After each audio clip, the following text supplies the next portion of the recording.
Capítulo 2. O corpo chegou às 13 horas, o que deu a Lívia 2 horas para realizar a autópsia, arrumar-se e redigir suas anotações antes da reunião vespertina, que era o acontecimento mágico diário. Nela, os alunos apresentavam os casos do dia para toda a equipe do Instituto Médico Legal. Entre os participantes incluíam-se o Dr. Coach, outros médicos legistas disponíveis que supervisionavam o treinamento dos alunos, especialistas em patologia que ajudavam em quase todos os casos, estudantes de medicina convidados e os médicos residentes em patologia. Certa tarde, 30 pessoas participaram da apresentação de Lívia. Se um aluno parecia confuso acerca dos detalhes do caso que apresentava, aquilo ficava penosamente óbvio e muito desagradável. Não havia disfarce.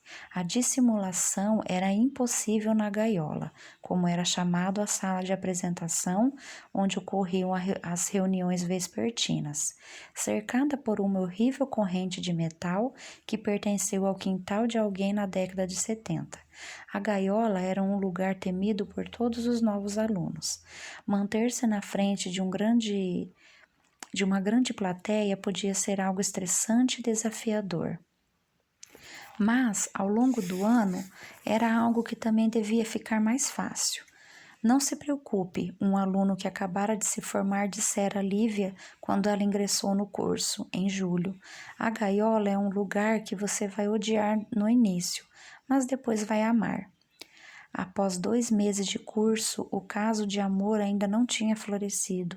Lívia terminou de preencher os formulários do caso da overdose de heroína e foi para a sala de autópsia.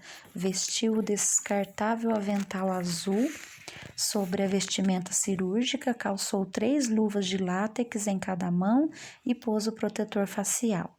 Ao mesmo tempo, os peritos criminais entravam pela porta dos fundos do necrotério, trazendo a máquina e a estacionando ao lado da mesa de autópsia de Lívia. O flutuador chegara.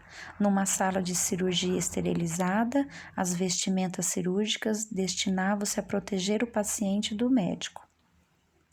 No necrotério era o oposto. Algodão, látex e plástico eram tudo o que separava a Lívia de qualquer doença e composição no interior dos corpos dissecados por ela. Os 2 peritos criminais ergueram o saco de vinil preto com o cadáver dentro dele e o colocaram sobre a mesa de autópsia. Lívia aproximou-se da mesa enquanto os peritos passavam-lhe detalhes da cena. Homem descoberto por pescador pouco depois das 7 da manhã, em estado avançado de decomposição e com uma evidente perna quebrada por causa da altura do lugar de onde pulou. Qual é a distância entre a ponte mais próxima e o local onde o corpo foi encontrado? Lívia perguntou. 10 quilômetros. Quente. Um dos peritos criminais respondeu. É uma longa distância para boiar. Ele está maduro o suficiente, o que sugere um longo percurso na água, Quente afirmou. Coach está te dando isso, hein? A água vazava do saco mortuário, gotejava através dos buracos da mesa de Lívia e era coletada na bacia abaixo. Um corpo tirado da água salgada nunca tinha um aspecto agradável. Em geral, os suicidas que saltavam morriam no impacto e, por fim, afundavam. Eram chamados de flutuadores. Só depois que o corpo começava o processo de decomposição, em que as bactérias intestinais apodrecem e lesionam as entranhas, liberando gases nocivos, aprisionados dentro da cavidade abdominal, que literalmente fazem o morto flutuar. O processo pode levar horas ou dias. Quanto mais tempo o corpo ficava debaixo d'água antes de boiar na superfície, pior era a condição em que chegava ao necrotério. Lívia sorriu por trás de seu protetor facial de plástico transparente. Não é ótimo? Ela abriu o zíper e observou Quente e seu parceiro retirarem o saco com cuidado.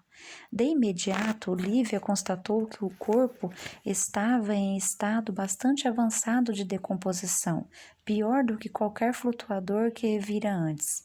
Faltava grande parte da epiderme e, em certas áreas, toda a espessura do sistema tegumentário havia desaparecido, só restando visíveis os músculos, os tendões e os ossos. Os peritos pegaram o saco mortuário que pingava e o colocaram sobre a maca. Boa noite, Kent desejou. Lívia acenou com a mão, mas não tirou os olhos do cadáver. Vejo isso todos os anos, doutora, Kent disse, à soleira. Por volta de setembro, começa. Primeiro casos de bebedeira e overdose, depois situações mais desagradáveis, corpos em decomposição e crianças. Não dão trégua até janeiro, mais ou menos. Coach faz isso com todos os alunos para descobrir do que são feitos. Finalmente, você cuidará de alguns casos interessantes de homicídio. Sei que é o que você procura, um belo ferimento por arma de fogo ou um estrangulamento, mas terá de esperar até o inverno. Cuide primeiro dos casos bagunçados, prove que pode lidar com eles. É assim que funciona aqui? Lívia quis saber. Todo ano. Obrigada, Kent. Vou informá-lo do andamento desse caso. Não se preocupe. Os peritos empurraram a maca vazia para fora do necrotério, com sorrisos contidos e olhares de relance para a bagunça que deixaram sobre a mesa de autópsia. O que sem dúvida faria a maioria das pessoas vomitar e seria um desafio até mesmo para o mais experiente dos médicos legistas. Eles sabiam que a doutora Colt cuidaria do caso por um tempo.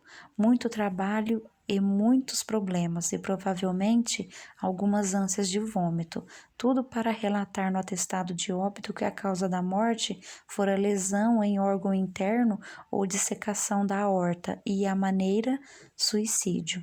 Com a porta dos fundos do necrotério fechada e sem os peritos, Lívia era a única profissional na sala de autópsia, acompanhada apenas pelo suicida assaltador, ainda pingando sobre a mesa. Durante as manhãs, a maioria das mesas de autópsia, se não todas, ficava rodeada por patologistas, em diversos estágios de exame.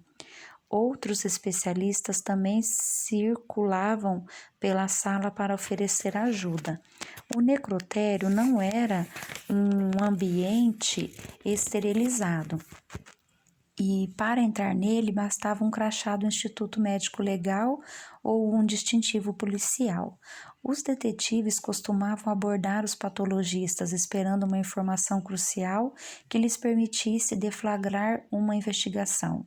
Técnicos transportavam corpos para a sala de raio-x ou colhiam amostras para os exames de neuropatologia, dermatopatologia e odontopatologia.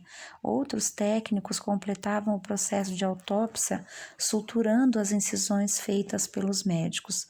Os peritos criminais chegavam e partiam, deixando às vezes novos corpos sobre as mesas vazias.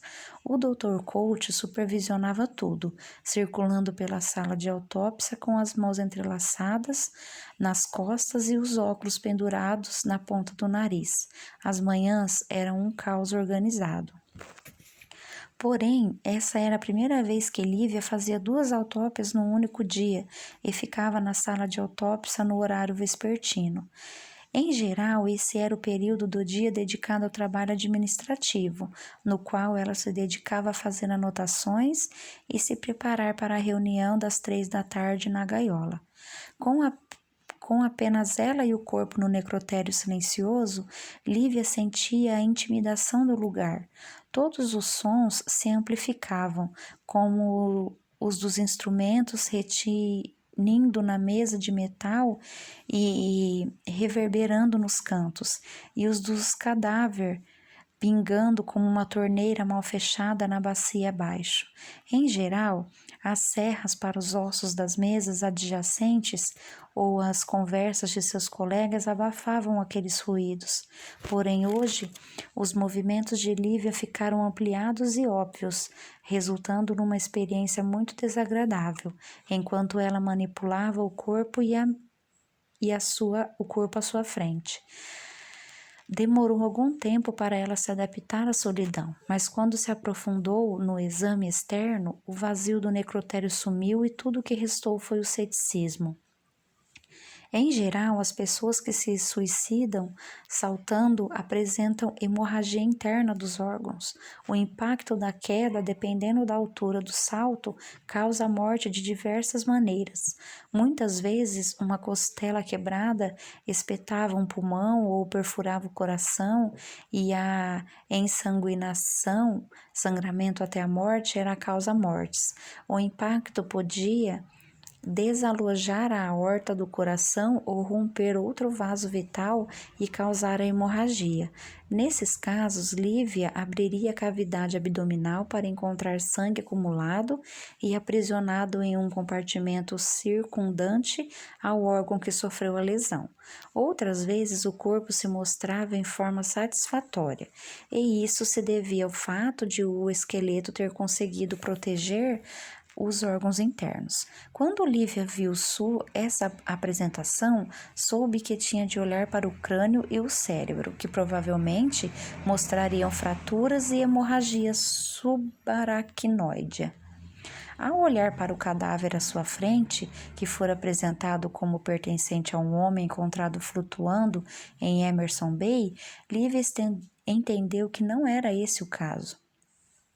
Em primeiro lugar, para que esse corpo alcançasse tal nível de decomposição, quase não havia pele presente nele e a existência estava estragada e preta, precisaria ter estado na água por meses ou mais tempo.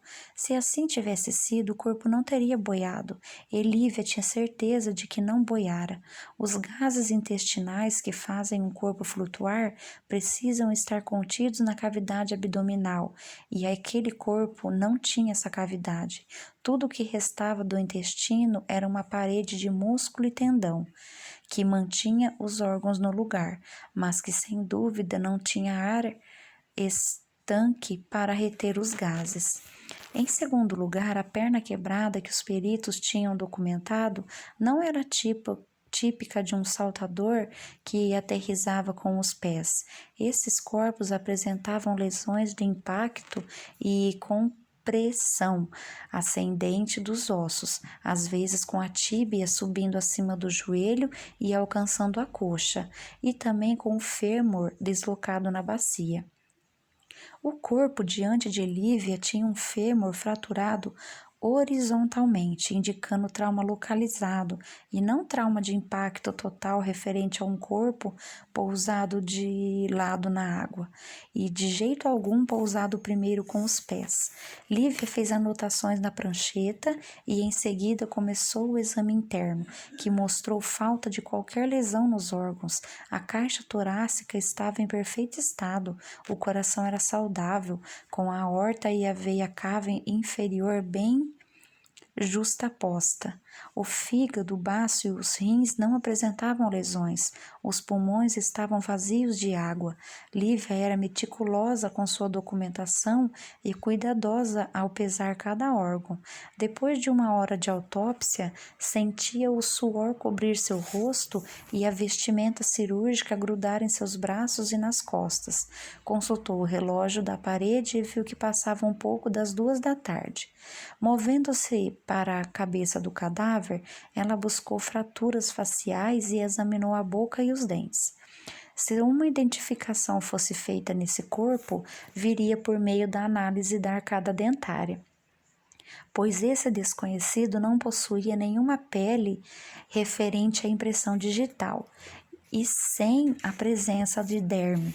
Não havia tatuagens distintivas que pudessem ajudar na identificação.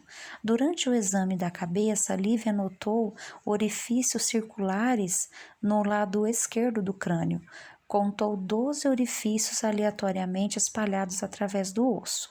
Considerou uma possível etiologia, mas nenhuma resposta óbvia lhe veio à mente, exceto uma infecção bacteriana atípica que atingiria o osso. No entanto, se esse fosse o caso, existiriam lesões periféricas no crânio circundante e alguma perda ou erosão de massa. O crânio parecia perfeitamente saudável, com exceção dos orifícios, que em pouco tempo Lívia determinou que não podiam ser consequência de balas ou estilhaços, mas talvez fossem resultados de chumbinhos de uma espingarda. Lívia voltou para a prancheta e fez novas anotações.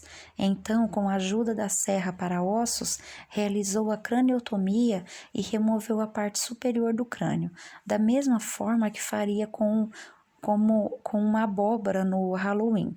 O cérebro estava macio e viscoso e não se mostrava vibrante fazia algum tempo.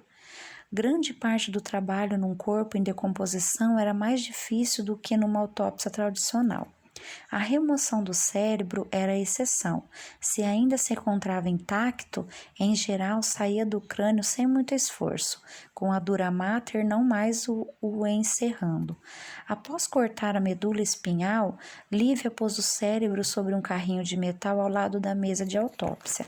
O cérebro, normalmente entrelaçado com uma complexa rede de vasos sanguíneos, era em geral uma confusão vermelha que acumulava sangue debaixo dele quando colocava na balança. Esse era diferente. Os vasos que o atravessavam tinham sangrado havia muito tempo e estavam secos, e agora o tecido se achava mole apenas por causa da água em que ficava submerso.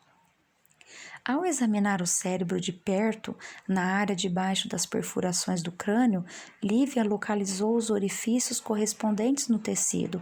Vasculhando em detalhes o lobo parietal esquerdo, convenceu-se, após 10 minutos de investigação, da ausência de qualquer chumbinho de espingarda.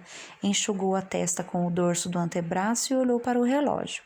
Era guardada na gaiola em 10 minutos e não tinha chance de terminar a autópsia até então, e muito menos de estar preparada para se opor ao ataque do Dr. Coach e de seus supervisores.